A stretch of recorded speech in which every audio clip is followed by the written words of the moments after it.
Estamos ante las cámaras del canal 21 de Tigo TV, Educanal, canal 27 Copaco, IPTV y BM Online, que es una radio digital y también es un canal de televisión, ¿verdad? Que se ve en todas partes del mundo. Bueno, y estamos con un prominente abogado que además tiene una especialización en derecho administrativo, maneja muy bien casos de derecho energético, que por eso también lo convocamos hoy, y maneja todo lo relacionado a telecomunicaciones, infraestructura impositiva e inversiones extranjeras. Theodore Stimson está con nosotros. Él es paraguayo, recibido como abogado en 1992 en la Universidad Nacional de Asunción. 2 años después consiguió su maestría en leyes en la Universidad de Chicago, Illinois, Estados Unidos, y posteriormente también estudió ciencias jurídicas y diplomáticas. Habla perfectamente inglés, obviamente, un inglés diplomático, si se quiere, profesor de idiomas, de español, de inglés también. Pertenece a la Cámara de Comercio Paraguayo-Americana. Él es miembro de ese organismo y también es árbitro del Centro de Conciliación y Arbitraje de Paraguay, además de ser miembro del Colegio de Abogados del Paraguay. O sea, muy vinculado Theodore Stimson. Y está de vuelta aquí con nosotros porque lo invitamos, ustedes saben que lo invitamos, y para que hable y nos explique, nos basamente, si se quiere, desde su óptica, cómo debería de ser la posición paraguaya ante el nuevo pacto con el Brasil respecto a Itaipú, ¿verdad? Al anexo C, pero creo que se deben de tocar los otros anexos también, porque de cara a otros 50 años tenemos que sentarnos maduramente, sinceramente, honestamente y patrióticamente a negociar o renegociar. Está en la mente de todo paraguayo y en el corazón de que se hagan así las cosas, de todo compatriota. Y esperemos que esto suceda, y vamos a escuchar atentamente al doctor Stimson al respecto, pero también aquí vamos a dar lectura a una síntesis que tiene que ver con esto que nos va a hablar el doctor Stimson, en este caso del profesor Joseph Nye, que fue también distinguido por ser un profesor encumbradísimo por la Universidad de Harvard. Y este señor escribió esto, y yo doy lectura ahora, porque todo tiene que ver con lo que vamos a conversar a partir de ahora, y espero que ustedes presten atención, y yo también, por supuesto, porque es un lujo tenerlo aquí el doctor Stimson para que nos explique detalladamente un montón de cosas. Joseph Nye es un profesor muy, avesado y además distinguido, y él dice: una narrativa de Smart Power para el siglo XXI no se trata de maximizar el poder o preservar la hegemonía.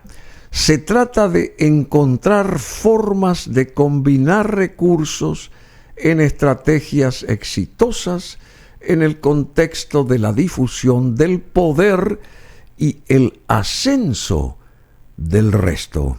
Una estrategia relacionada son los medios con los fines, y se requiere claridad de objetivos, resultados preferidos primero, qué objetivos o resultados se prefieren, dice este académico.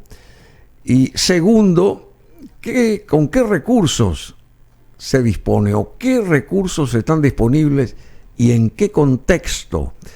Y el punto tercero dice: ¿cuáles son las posiciones y preferencias de los objetivos de los intentos de influencia. Y hay un cuarto punto que señala cuánto sigue. ¿Qué formas de comportamiento de poder tienen más probabilidades de éxito? Y está el quinto, que no puedo yo olvidar, que dice: ¿cuál es la probabilidad de éxito que se tiene en un operativo como el que vamos a hurgar o trabajar o avanzar, digamos, sobre el mismo? Esto lo señala este señor, que quiero ver su rostro, el profesor Joseph Nye, que está ahí, que es de Estados Unidos. Lo vemos de vuelta, una persona muy informada, muy estudiosa, y que dijo esto, señaló esto, y yo transmito esto también al doctor Stimson a partir de ahora para que nos explique detalladamente estos 5 puntos. ¿Qué quiso decir o quiere decir el profesor Nye con esto que dio a conocer? ¿Cómo te va? Un placer estar acá, Bruno. Un placer, el placer siempre, es nuestro. Gran placer, sinceramente, de corazón. Siempre las conversaciones acá son para mí de primer nivel y dan ocasión a hacer una conversación, profundizar un poco los puntos y tratar de hacer de buena fe periodismo. Sí, te agradezco mucho, doctor Stimson. Y este profesor Joseph Nye es un adelantado, evidentemente, porque ¿qué quiso hacer notar con estos 5 puntos de una narrativa de Smart Power que para el siglo XXI él señala que no se trata de maximizar el poder o preservar la hegemonía? Correcto. ¿Cómo se explica esto? Bueno, él escribió, él es una de las eminencias en materia de la disciplina que se llama Relaciones Internacionales, que básicamente estudia la conducta de los estados, cómo los estados se relacionan entre sí, sus relaciones de poder. Porque el sistema internacional, a diferencia de un sistema doméstico, es un sistema que se describe como anárquico, en el sentido de que no hay un solo poder centralizado que domine todo el globo, que domine todo el ambiente internacional, sino que hay diferentes estados, naciones que y bueno, y cada estado, cada nación está jugando para su lado. Tiene sus intereses, claro, y tiene poder para poder avanzar esos intereses, pero los poderes no son desiguales, obviamente. Claro, si el otro, el contrincante, entre comillas, le deja avanzar. Claro, así mismo.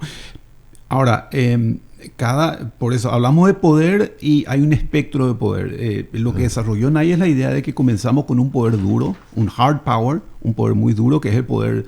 Sería el poder de utilizar la coerción, sea militar, económico, de imponer sanciones, de disuadir con el poder militar. Y ese espectro va hasta el otro extremo, que es el poder blando, que es el poder de la persuasión, el poder de atraer a la contraparte, a decirle... a seducir a la contraparte. A seducir a la contraparte, decir, nuestra posición es mejor por esto. Y ahí entran... Y por eso se llama Smart Power. Bueno, Smart Power sería la síntesis. La síntesis, lo que desarrolló Nye es la idea del poder blando, la idea del soft power.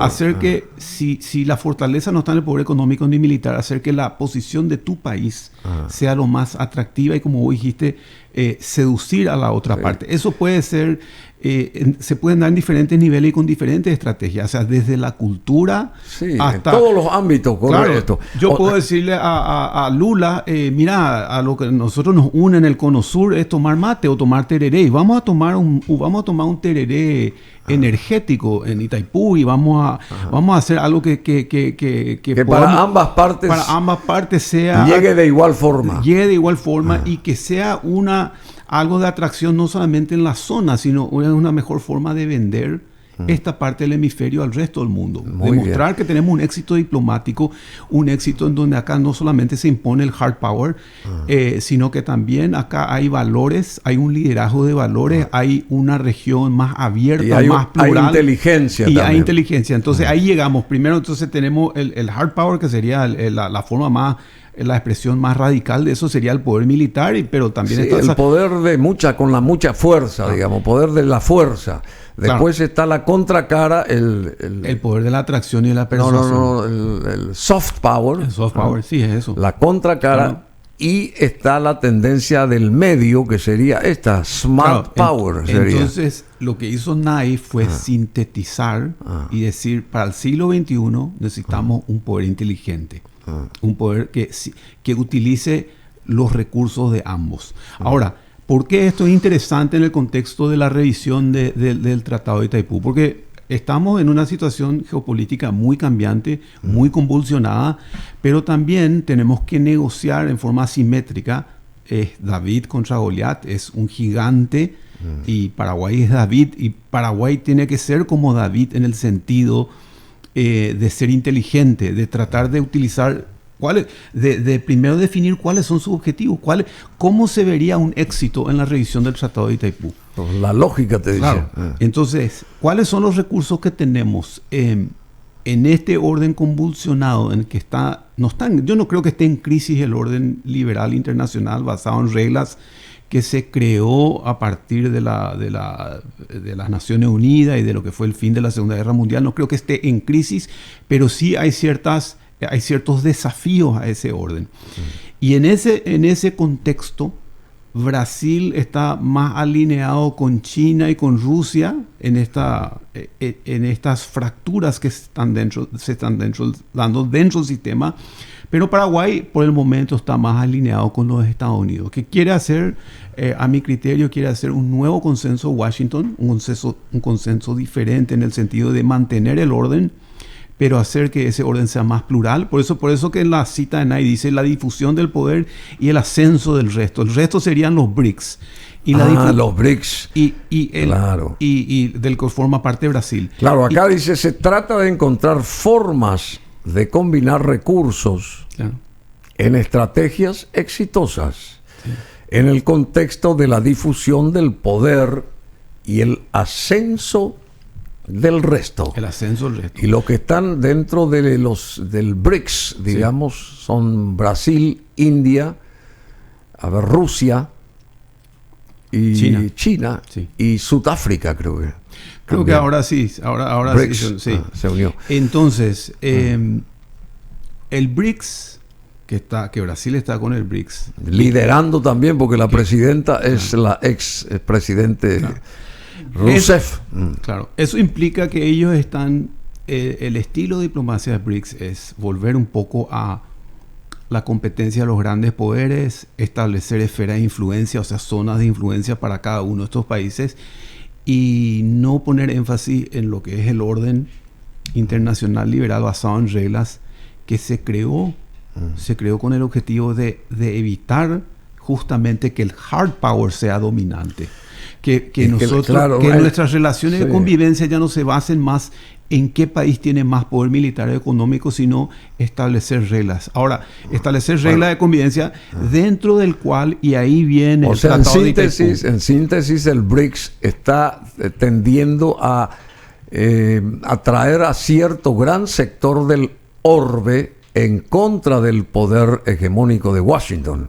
Es eso, al final de cuentas, también, ¿verdad? Claro, pero ellos también en sus esferas de influencias lo que reivindican es hegemonía en el fondo. Por eso digo. Porque y van a utilizar no el dólar, sino otras monedas también para las transacciones futuras. Hace 10 años están hablando de eso y no logran. Ese es otro tema. Es parte de la estrategia, pero no están logrando ese objetivo. Sí. Pero justamente el orden internacional, que la arquitectura que se creó a partir de las Naciones Unidas y lo que fue el triunfo de los aliados en la Segunda Guerra Mundial, y costó entre la Primera y la Segunda Guerra Mundial, estamos hablando de 150 millones de personas que murieron. La mayoría murieron, la mayoría de las muertes que se produjeron en ese orden que sí era de hegemonía y de competencia entre grandes poderes y de nacionalismo extremo. La gran mayoría de la gente que falleció fue gente que murió como consecuencia de hambrunas, de campos de concentración, de quedar atrapado en el fuego cruzado. de ser civiles indefensos que las tropas del eje, mientras que avanzaban, simplemente mataban, arrasaban con todo. O sea, los combatientes ni siquiera formaron parte de la mayoría. Bueno, ese orden se trató de revisar profundamente y de establecer un nuevo orden mundial, o sea, basado en reglas en el que entre la Primera y la Segunda Guerra fallecieron más de 150 millones de personas en el mundo. En el mundo. A consecuencia de esos dos conflictos. Qué bárbaro. Y la mayoría eran civiles. Bueno, ese orden, lo que no queremos volver es a ese orden político internacional. Queremos un orden basado en el derecho internacional, en el principio de la igualdad, en el reconocimiento de la igualdad jurídica de los estados. Y que prime la inteligencia. Y que prime la inteligencia y que en Itaipú, que puede ser, primero tenemos que definir cuál es el éxito que queremos en Itaipú, pero Itaipú puede ser un eslabón. Claro, un cambio de paradigma, un cambio de paradigma muy importante para decir, acá hacemos las cosas con justicia, con igualdad. Acá no solamente se impone el hard power, el poder económico ni militar, sino que lo hacemos con transparencia, con inequidad, ¿verdad? Sí, yo diría con igualdad, respetando que Paraguay. Con equidad. No, equidad me parece que es un término tramposo en el contexto de la revisión del tratado. ¿Y cómo es entonces? No, equidad puede ser... Porque el otro es más grande y vos sos más chico. Sí, pero la equidad puede servir para decir, bueno, si vos no usas tu excedente, tenés que ceder y compensar, y eso es lo equitativo, ¿verdad? No, tengamos igual acceso a los mercados de Brasil con nuestro excedente, si es que esa es la mejor opción para el Paraguay. Y si no, tengamos fórmulas de integrar nuestras cadenas productivas en donde Itaipú sea un factor de desarrollo para ambos países en términos de igualdad. No en términos de por eso, la equidad... En términos de igualdad. Muy bien dijiste. Sí, entiendo. En términos de igualdad. Entonces, por eso es relevante, no solamente Joseph Nye, hay muchos expertos en relaciones internacionales que pueden aportar muchas ideas, pero las preguntas básicas que él hace en esta cita: ¿cuáles son los recursos? ¿Cuáles son los objetivos? Estas son preguntas básicas que debería contestar nuestra Cancillería y nuestro gobierno. Por ejemplo... Que así no lo hacen. Por ejemplo, ¿podemos irnos a La Haya? Sí, tenemos... Claro. Condiciones. Tenemos la opción de llevarle a Brasil a la Corte Internacional de Justicia de La Haya si es que no revisan el tratado como está previsto que se tiene que revisar a los 50 años. Porque eso ¿qué pasa si Brasil no quiere revisar? Eso está previsto en el anexo C. ¿Qué pasa si Brasil no quiere revisar el tratado? ¿Qué pasa si Brasil no quiere adaptar el tratado al principio que está justamente en la Carta de las Naciones Unidas, al principio de la igualdad soberana jurídica de los estados? ¿Qué pasa si el Brasil no quiere? ¿Qué pasa si el Brasil sigue forzándole a Paraguay en contra de su propia constitución nacional a ceder sus recursos soberanos? Y ahí te está obligando, por eso te decía que el BRICS lo que quiere es la hegemonía, pero la hegemonía en sus propias zonas de influencia. Brasil le va a seguir obligando a Paraguay a ceder, le va a seguir prohibiendo a Paraguay que pueda comercializar su energía en otros mercados. Le va a impedir a Paraguay acceso a sus mercados. ¿Qué pasó con el arribo hace unos años atrás de Jeffrey Sachs, este gran economista? Él vino con una idea, con una teoría que acá cayó bien a la mayoría de la población paraguaya, lo que él dijo en su momento, y viniendo de quién viene esto, ¿verdad? Un gran profesional en lo suyo. ¿Qué pasó? ¿Qué dijo y por qué nadie le llevó el apunte a Jeffrey Sachs? Bueno, Jeffrey Sachs, hay varios, como dijiste, hay varios anexos y hay varias cosas que revisar en el tratado. El trabajo de Jeffrey Sachs se focalizó en la deuda de Itaipú y en sostener que esa deuda ya había sido pagada con creces, sobradamente. Bueno, cuando él apareció fue en el 2013. Hay comentarios de que eso le molestó a Brasil. Seguro. De que Jeffrey Sachs tiene un programa en la Universidad de Columbia que está relacionado a Naciones Unidas y que eso molestó un poco a Brasil y que Brasil también le hizo llegar algún mensaje a él de que él se apartara de esta revisión del Tratado de Itaipú. Yo no sé si eso es cierto, pero lo que sí es cierto, aparentemente tiene alguna verosimilitud ese comentario, porque sí, Jeffrey Sachs ya no asesoró más. Asesoró en esa ocasión y ya desapareció hace 10 años que desapareció. El gobierno actual, el Poder Ejecutivo actual, lo designó asesor honorífico, pero nunca apareció. Y nosotros en una revisión de un tratado tan importante como este, nosotros no podemos depender de un asesor honorífico que nunca vino al Paraguay. O depender de lo que diga Brasil solamente. ¿Y dónde estamos nosotros? ¿Dónde están nuestros intereses? O sea, solamente si le molesta a Brasil, y a nosotros nos puede o no molestar lo que estamos haciendo. No sé si me explico. Lo que está haciendo Brasil en contra nuestra en este caso, ¿verdad? Es así. Así mismo. Entonces, yo creo que Jeffrey Sachs, aparte de que tomó distancia del Paraguay, que es muy grave, que nosotros nos hayamos apartado. No, que Jeffrey Sachs aparte de Paraguay y que nosotros no hayamos hecho nada a partir de eso. Como para tener, por ejemplo, a un Joseph Nye o por ejemplo, a un resguardo. No, necesitamos, porque hay programas. A mí me gustó lo que dijiste vos, creo que fue el viernes que viniste, ¿verdad? ¿El viernes fue? ¿O jueves? El viernes. El viernes viniste acá, o jueves, no me acuerdo.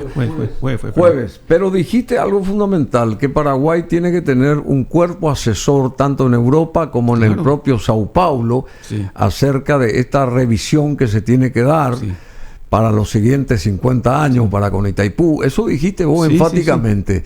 Y me parece excelente. ¿Y por qué no se procede, no se da ese paso? Porque Brasil no quiere. Porque Brasil no quiere. Que no sabe. La parte interesada en que no se revise el tratado o que no se haga justicia para el Paraguay, no quiere que... ¿Y qué pasa si salomónicamente, atender la estupidez, por ahí es una estupidez la que digo, pero no tanto? ¿Qué pasa si para evitar todo este tipo de tejes y manejes y que nos siga metiendo la mano en el bolsillo Brasil, Paraguay le dice, yo te vendo mi parte de Itaipú? No sé cuánto podría costar esa parte de Itaipú, y que seamos nosotros lo suficientemente inteligentes como para manejar esa gran cantidad a favor del desarrollo de Paraguay y ver otras posibilidades de producción de energía, ¿verdad? Y salirnos de esta historia si realmente nos vamos a tomar el toro por las astas. No sé si me entendés.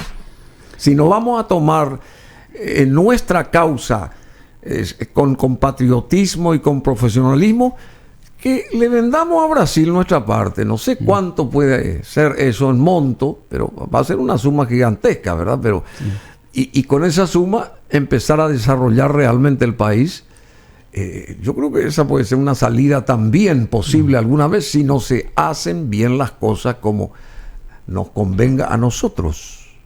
Bueno, yo interpreto que es una pregunta algo retórica, pero que tiene un sentido, la verdad, en el sentido de que prácticamente eso es lo que hicimos, ¿verdad? Claro. Es lo que prácticamente en forma disfrazada hemos vendido Itaipú al Brasil.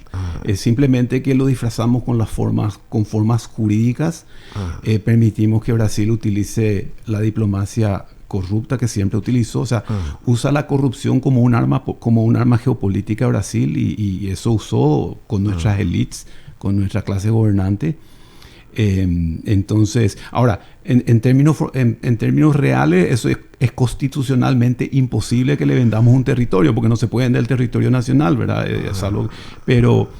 Pero sí, de cierta forma, eso es lo que ha sucedido en Itaipú, que Paraguay prácticamente entregó su soberanía. Pero muchos países compraron territorios. Alaska, la de Rusia, se le vendió a Estados Unidos. Y un montón de territorios también de México y compañía, ¿verdad? La Florida y toda esa historia. Era de España todo eso. Bueno, pero esa es historia antigua, pero se dio eso. Bueno, genial. Ya que nosotros no podemos manejar como deberíamos una situación como la de Itaipú, a eso nomás yo digo, estoy fantaseando. Pero yo quiero ser patriota, me considero patriota. ya que para que no nos sigan jodiendo, vamos a venderle nomás nuestra parte definitivamente. No sé cuánto, 10 años de energía, no sé cuánto tiene de energía Itaipú, 15, qué sé yo. ¿Cuánto nos van a pagar por nuestra mitad? Así le decía. Y que nos dé esa plata Brasil y que podamos nosotros hacer el desarrollo en Paraguay. Digo yo que así como Brasil en su momento se quedó con los saltos, claro, de, ¿cómo que se llama? Del Guairá. Porque en realidad estiró su territorio hacia este lado para dividir la cosa, porque estaba en territorio paraguayo. Los saltos estaban en territorio paraguayo. En su momento, ellos diplomáticamente, o no sé qué, intervino ahí también en Estados Unidos, ¿verdad? Que para, si no, tranquilamente nos iban. Sí, ellos crearon un falso conflicto de límites para después hacer esto que hicieron. Y bueno, genial. Y se hizo eso. O sea, yo confío, yo no soy experto en esa parte, pero confío que me parece que Efraín Cardoso, un historiador liberal, me parece que era una eminencia. Y si uno lee la tesis de ahí ya está todo lo que dijo Efraín Cardoso. O sea que los saltos estaban en territorio paraguayo y se creó una falsa un falso conflicto de límites. Una falsa neutralidad, supuestamente. Se creó eso para hacer lo que hicieron con Itaipú. Y de cierta forma Itaipú disfraza con formas jurídicas como la cesión, porque dice literal, nosotros cedemos nuestra parte de la producción a Brasil por una compensación. O sea que eso que vos decís que parece una fantasía de que ya, porque no le vendemos nomás a Itaipú, en cierta forma se cumple en la realidad.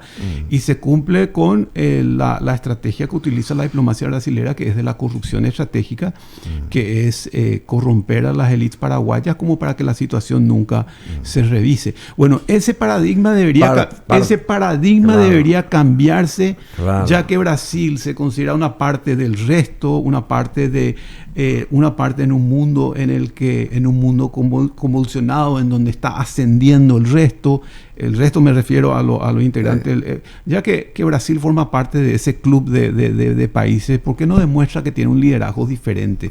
¿Por qué no demuestra que es geopolíticamente diferente? Y no puede demostrar porque no lo es.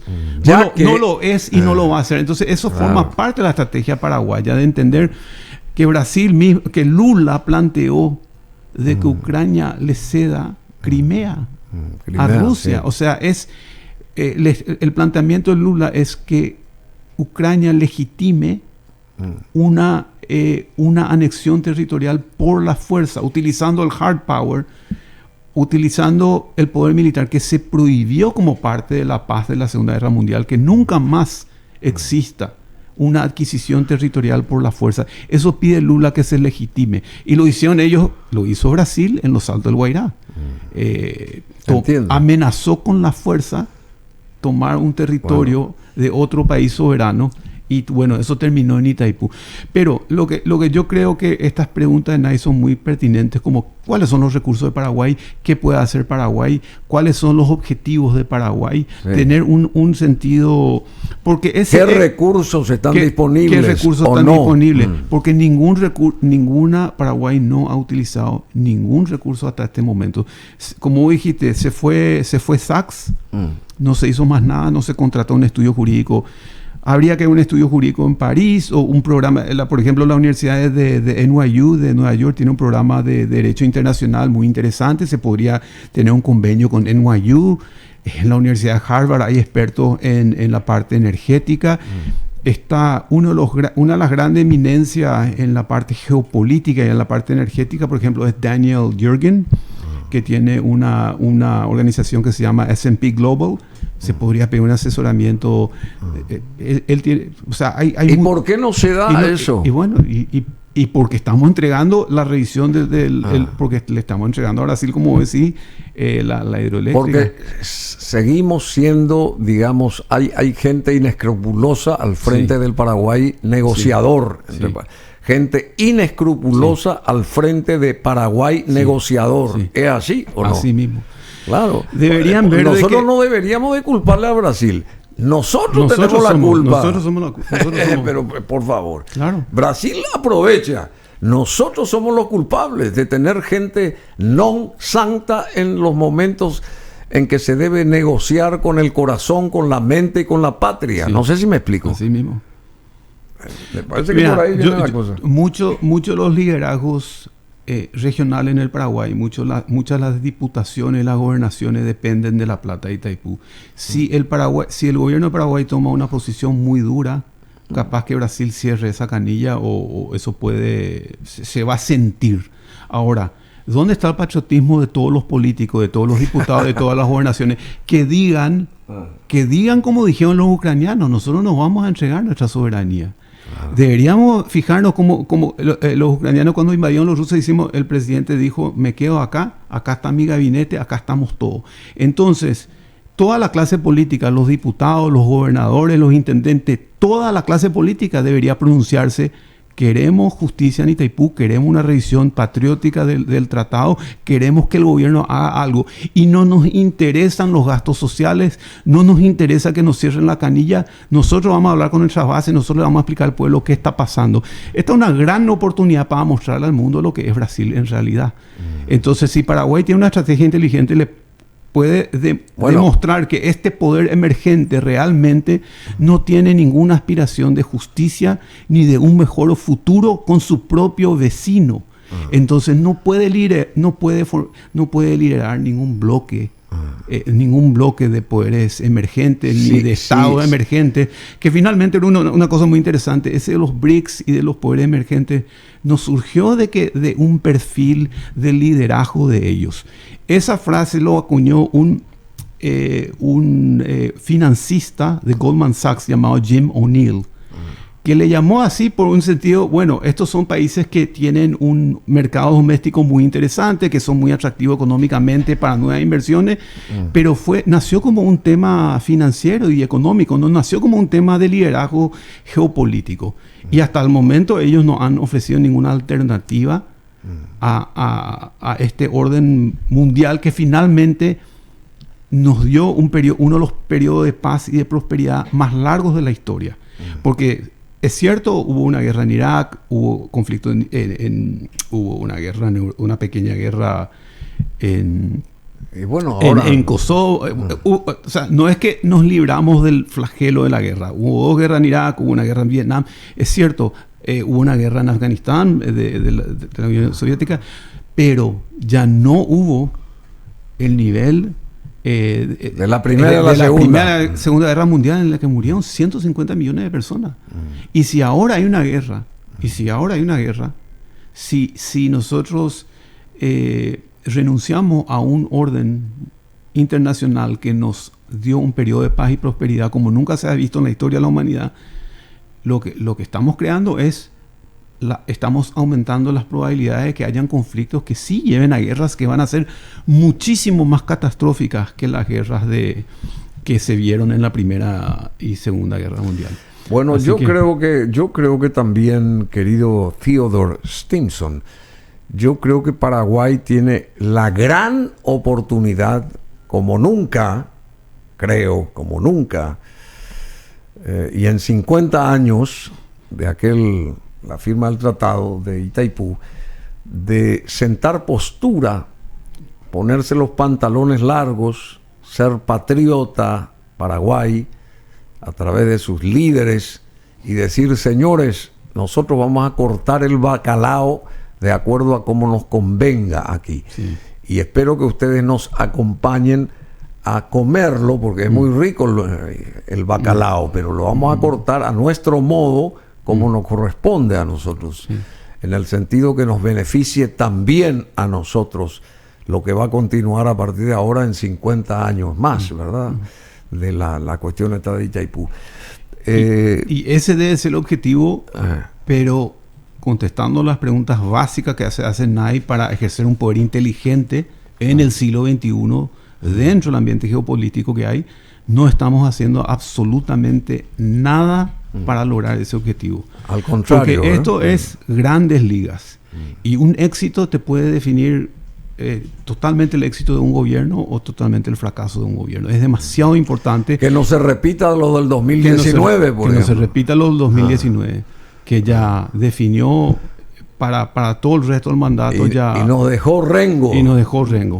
Entonces, esto es demasiado importante, es grandes ligas, no se puede hacer eso que se hizo en el 2019, 2020, de hacer reuniones en la Cancillería con algunos selectos que se iban semanalmente a hacer reuniones. No, esto hay que tener consultoras importantes internacionales, en Sao Paulo, en París, hay que hacer conferencias locales, hay que concientizar a la población. Antes de llegar a La Haya. Claro, y hay que saber bien cuál es el camino a La Haya. Hay que saber, tenemos que tener definido si es que esa es porque Paraguay nosotros no vamos a invadir Itaipú, no vamos a tomar Itaipú. Claro. No vamos a nuestro poder es David contra Goliat.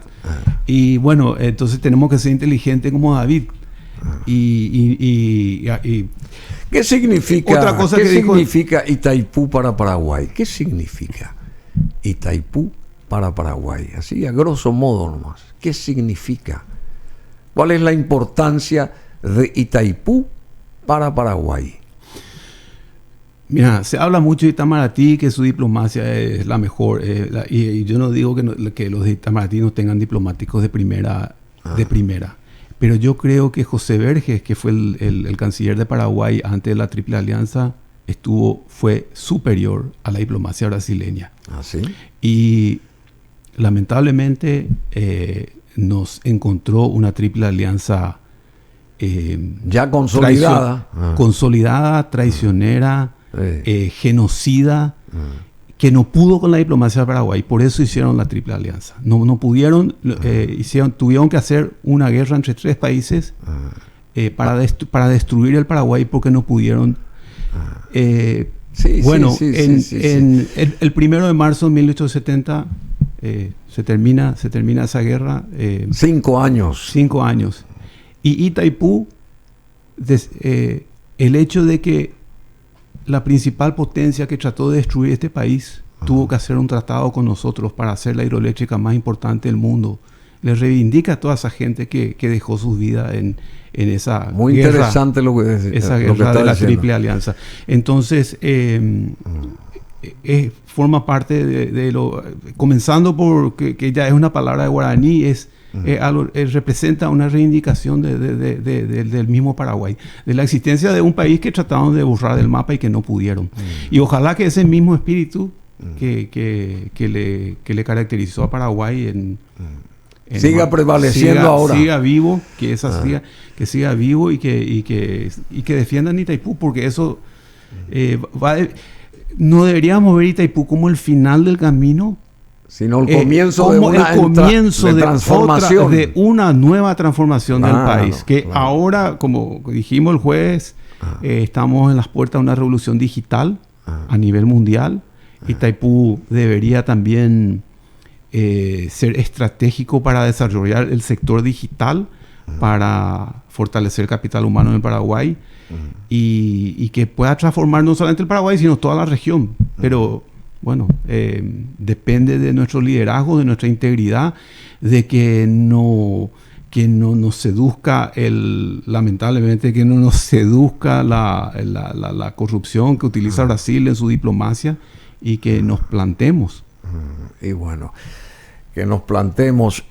Vamos a dar un repaso rápido de lo que dijo otra vez este gran académico de Estados Unidos, que estaría orillando, qué sé yo, no sé, me imagino, cerca de las 8 décadas, más o menos, quizás menos, pero más o menos en edad. Joseph Nye, que fue también galardonado, distinguido por la Universidad de Harvard, ¿verdad? Bueno, y él señala cuanto sigue: una narrativa de smart power, porque él escribió, como bien dijo aquí el doctor Stimson, ¿cómo que se llama? Hard power, escribió eso primeramente, o sea, atacar con todas las fuerzas, y con toda la fuerza bélica en este caso también, para conseguir algo. Pero después empezó por el lado más suave, el soft power, y se puso en una línea del medio, en este caso, con smart power, que quiere decir inteligencia, poder de inteligencia, ser inteligentes en el poder. Eso es lo que está diciendo este gran académico Joseph Nye, y sentencia: una narrativa de smart power, el poder de la inteligencia, para el siglo XXI, este siglo en el que estamos todos. No se trata de maximizar el poder o preservar la hegemonía. Se trata de encontrar formas de combinar recursos en estrategias exitosas en el contexto de la difusión del poder y el ascenso del resto. O sea, el resto somos los países menores, digamos, ¿verdad? Aquellos que tienen realmente el poder, ya sea bélico, económico, qué sé yo, repartan posibilidades para que también crezca aquel sector más débil. Eso es lo que está diciendo acá este profesor Joseph Nye. Bueno, y una estrategia relacionada son los medios. Una estrategia relaciona los medios con los fines y requiere claridad de objetivos en cuanto a resultados preferidos. Primero, que objetivos o resultados se prefieran también.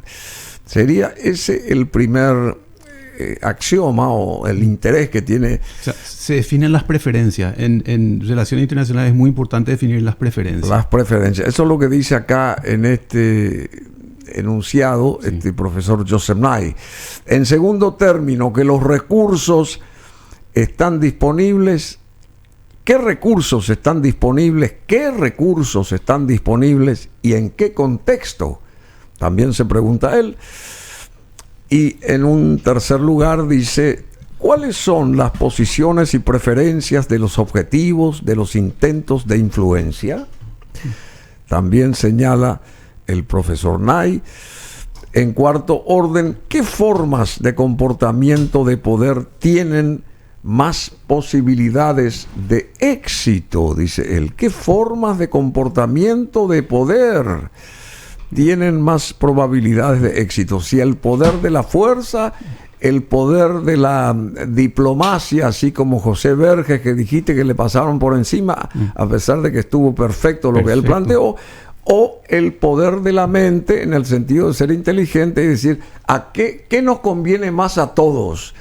A los que tienen la fuerza real y a aquellos que también compartimos esa fuerza de alguna manera. Y la quinta posibilidad dice: ¿cuál es la probabilidad de éxito de estas tres fronteras, digamos? El pelear con la fuerza, con el hard power, con la parte más débil, digamos, soft power, más diplomática, o desde la columna del medio, con la fuerza de la inteligencia. ¿Ustedes con cuál de ellas se quedan? Bueno, es más o menos la pregunta que hacemos, y yo te felicito porque todo esto se sintetiza acá. ¿Y qué tenemos que hacer nosotros los paraguayos para eso? Como bien dijiste, consultar con aquellos organismos que nos puedan dar un respaldo, un resultado positivo, y que sea creíble lo que se pueda orquestar a partir de ahora en favor de las negociaciones que van a llegar sí o sí. El prestigio que te dan, ciertos grupos de asesoramiento internacional, el prestigio que te pueda dar una consultora en Sao Paulo, el prestigio que te pueda dar un estudio jurídico en París, el prestigio que te pueda tener en tu equipo a un Daniel Yergin, por ejemplo. Y la experiencia demuestra que eso sí sirve, porque eso es instalar a nivel mundial, instalar en el consenso, en el debate internacional que algo está pasando acá, y no tapar lo que está pasando. Por algo Brasil tuvo una reacción contra la presencia de Sachs. Ahora, Sachs nomás se volvió muy crítico ahora al excepcionalismo norteamericano, al orden, y suscribió una carta abierta recientemente que es contraria a la política exterior norteamericana. Pero dejemos de lado Sachs. Hay otros que están a su mismo o mejor nivel, que le pueden dar. El nombre de, ¿cómo se llama? Daniel Yergin es uno, pero hay varios que pueden ser figuras de prestigio que nos pueden reimpulsar a nosotros. Que le van también a dar el prestigio a la posición paraguaya, claro, y van a hacer de que la causa de Itaipú se conozca en el mundo. Porque ahora es como que quieren esconder la causa. Realmente se conozca en el mundo. Realmente, porque nadie conoce. Realmente nadie conoce. Entonces, eso es porque es importante. Porque como nosotros no tenemos hard power, nosotros tenemos soft power de la justicia, de pedir de que nos quitaban los Saltos del Guairá, de que nos quitaron territorio en la Triple Alianza, de que nos hicieron pagar más de la cuenta. Más de la cuenta. Que corrompieron a todo el Paraguay con Itaipú, que hicieron que cueste 5 o 6 veces o 10 veces más de lo que tenía que haber costado. Esa es una causa de justicia. O sea, Paraguay merece justicia en Itaipú. Y eso nadie está trabajando para ello. Nadie está trabajando e instalando en la opinión pública mundial de que esto está sucediendo. Desde esta perspectiva. Claro. Entonces, decirle, mira Lula, vos te vas a estas diferentes reuniones y hablar de justicia, de que vos estás en contra de la hegemonía norteamericana, de que los BRICS son diferentes, pero ¿qué liderazgo vos estás ejerciendo? Si con el pueblo paraguayo ustedes han cometido una gran injusticia y nunca han reparado esa injusticia. Al contrario, han corrompido a la élite política paraguaya, corrompen diputados, corrompen partidos políticos, corrompen presidentes y no le hacen justicia al Paraguay. Bueno, pero nosotros somos los culpables. Y nosotros somos los principales culpables. Nosotros somos los principales culpables. La culpa no está en nuestros astros, sino en nosotros. Bueno, sí, a nosotros. Bueno, mañana Lula se reúne con el Papa Francisco en Roma, entre paréntesis. Y un emisario de Washington va a Pekín también para tratar de ver cómo se mueven los intereses de ambas potencias. Está Blinken en Beijing. Anthony Blinken, que es el secretario de Estado de Estados Unidos allá en Pekín, creo que ya llegó, ¿verdad? Sí, ayer ya estaba. Ayer llegó. Así que, bueno, vamos a ver qué pasa a partir de esas grandes reuniones que son las que van a marcar el rumbo del mundo. Esa es la verdad de la milanesa. Y la verdad de la milanesa es que la economía china, a pesar de todo lo que se dice de la economía china y la norteamericana, no están acopladas como siempre, y hubo un récord de comercio exterior entre ellos. ¿En serio? Así que hay mucho ruido, pero a veces hay que ver la señal y no el ruido. Sí. Y no sé qué va a pasar en Europa con esa guerra. No sé si va a continuar eso o se va a acabar alguna vez, porque los intereses pasan por ahí también. ¿Es así o no? Claro, son ejemplos. Si prevalece Rusia, eso va a quedar como una práctica consolidada de que un país más fuerte puede simplemente tomar la soberanía de otro país. ¿Al Paraguay le sirve eso? No. Al Paraguay le sirve de que Ucrania recupere su integridad territorial, así como nosotros queremos recuperar nuestra integridad. A Paraguay le conviene que lo que hizo alguna vez Goliat versus lo que hizo David versus Goliat. Lo que a nosotros nos conviene es que un orden en el que no importa el tamaño del país, sino que se respete la igualdad. Y entonces, aunque Ucrania sea mucho más pequeña que Rusia, tiene derecho a la integridad de su territorio. Y Paraguay tiene derecho a la integridad de su soberanía en Itaipú. Ese es el orden mundial que nos favorece, y ese es el orden que nos tiene que permitir utilizar el smart power, el poder inteligente. El poder inteligente. Bueno, muchísimas gracias por tu inteligencia también, Theodore Stimson. Thank you very much for coming today. My pleasure, thank you. Okay. Bueno, muchas gracias. Y vamos a esta canción. A ver, 14 minutos de las 11. I can't stop the feeling. No puedo parar el sentimiento.